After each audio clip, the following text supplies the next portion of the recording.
I was walking in the mall the other day on a quest to go bowling with my girlfriend. Left, right as I passed along many different stores with a variety of products, all serving the same purpose of enticing people to buy, and buy some more.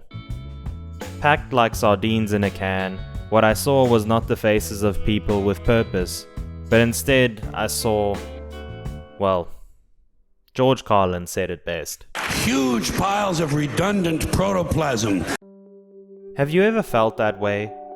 Being in public and noticing how everyone around you is just shambling their way through life, fulfilling nothing but the mandated purpose to be obedient, compulsive consumers. If I sound overly critical, I apologize. But the reason I feel I must criticize this behavior is that I worry for us. My cat is scratching on the door, give me a sec. Come in. Okay, don't. I'll leave the door open for you. There we go. The other day, I watched American Psycho for the first time. And if I'm being honest, my initial impression of the movie is not really how I see it now. I said, hold up, wait a minute, something ain't right. And I'm going to share with you my perspective and why I believe this movie is more than just a meme, as it is often set up to be.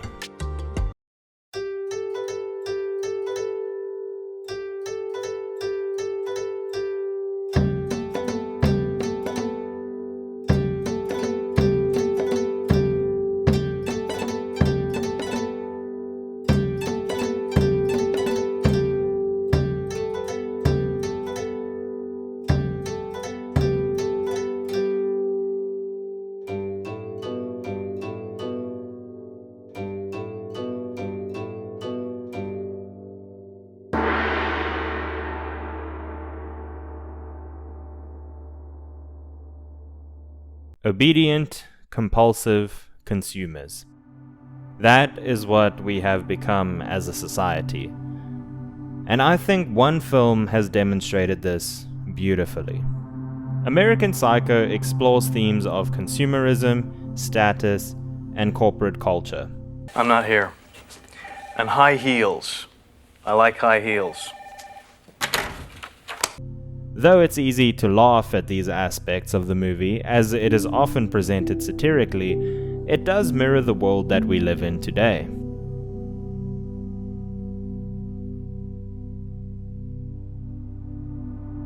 Patrick Bateman, our main character in the film, has everything anyone could ask for. At least what the people in his world have convinced him that anyone could ask for. I've got a tanning bed at home. You should look into it.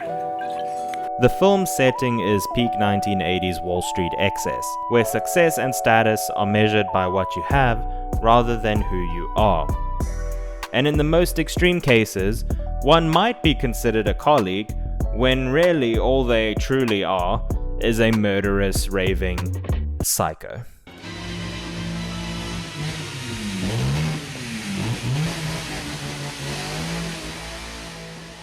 Throughout the film, it is made quite obvious that the people in Patrick's life are completely oblivious to his murderous tendencies, because they would rather obsess over their business cards than prioritize actual human connection. Look at that subtle off-white coloring. The tasteful thickness of it. Oh my god. It even has a watermark. Bateman's entire identity is built like a shopping list of luxury brands and expensive experiences. He doesn't have desires, but acquisitions. There's no who he is, only what he has. What's your name? Al. Speak up, come on. Al. Get a goddamn job, Al. And that really is the first disturbing message of American Psycho. When success is measured only by consumption, humanity becomes obsolete. And so, in a weird way, you kind of find yourself oddly relating to Bateman, and in some circumstances cheering him on, like when he murders Paul Allen. Hey, Paul! You feel your humanity becoming more obsolete as the film carries on. And if you're anything like me, don't feel bad if you sympathized over Bateman's confession. Tonight, I just had to kill a lot of people, and I'm not sure I'm gonna get away with it. It was genuinely touching for two reasons. Number one, Christian Bale can do no wrong. And number two, because everything else about the world this film portrays feels so lifeless. This is the first time we actually see anyone in the film acting like a normal human, or at least the first time we see a character behaving appropriately given the context of their situation. This is amplified when you realize how oblivious Paul Allen actually was right before he got murdered. Hey, Halberstram. Yes, Alan? Why are there copies of the styles section all over the place? You have a dog? A little chow or something? No, Helen. Is that a raincoat? Yes, it is.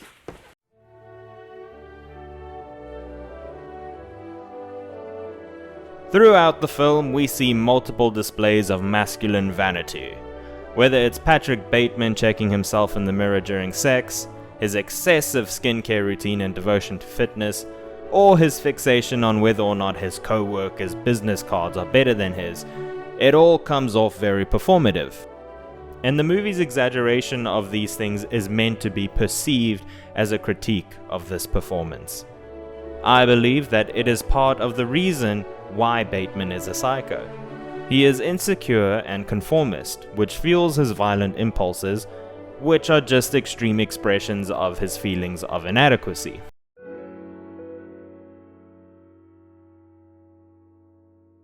Patrick Bateman's life is ruled by rituals. These repetitive, meticulous routines are far less about self-care and more like a desperate attempt to hold his identity together.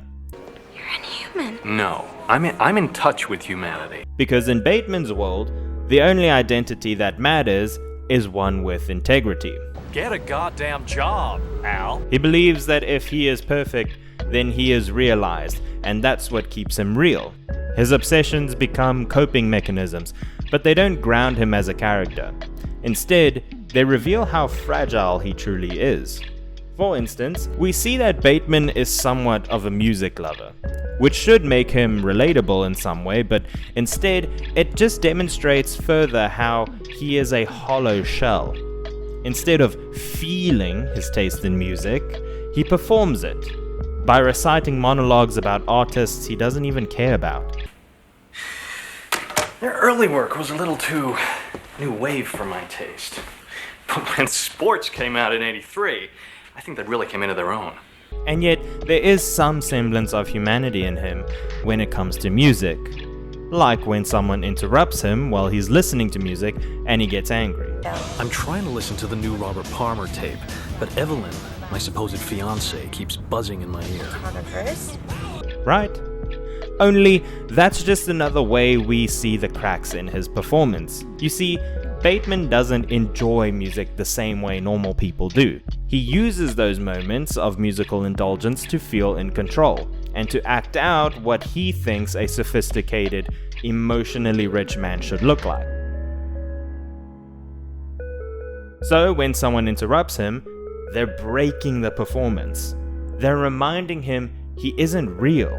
Every detail he fixates on is a reminder that he's one tiny flaw away from the illusion completely collapsing. The illusion that is Patrick Bateman. There is an idea of a Patrick Bateman, some kind of abstraction, but there is no real me, only an entity, something illusory. And though I can hide my cold gaze, and you can shake my hand and feel flesh gripping yours, and maybe you can even sense our lifestyles are probably comparable, I simply am not there.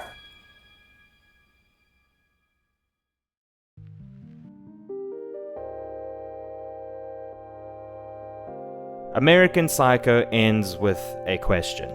Why isn't it possible? It's just not. Why Not, you stupid bastard. Did Patrick Bateman actually kill anyone? Or are all of his violent fantasies just projections of a man whose soul has rotted into dust under the pressure to appear perfect? The ambiguity isn't some cheap narrative trick. It's actually a horrifying message about a world so numb and so self-absorbed that the truth doesn't actually matter. Whether Bateman is a serial killer or just a delusional narcissist, the result is the same. Nobody cares. Although this movie has been memed to hell and back, and although the memes are admittedly funny and justified, I mean, I laughed out loud multiple times throughout this movie, it does, however, present a very horrifying thought. How much of our humanity is still intact? When you look at the world we live in, is it really so different from the one that Bateman belongs to? Of the people I see around me every day, a large number of them are just as solipsistic, shallow, and heartless. We so readily laugh at the way this movie portrays itself that it's easy to be ignorant of what it's actually trying to tell us. And I can guarantee you, the next time I go to the mall, I hope I will see a different picture painted before me than the one I saw the last time I tried to go bowling. Thank you for watching this video. If you enjoyed it, I'm glad. Peace out.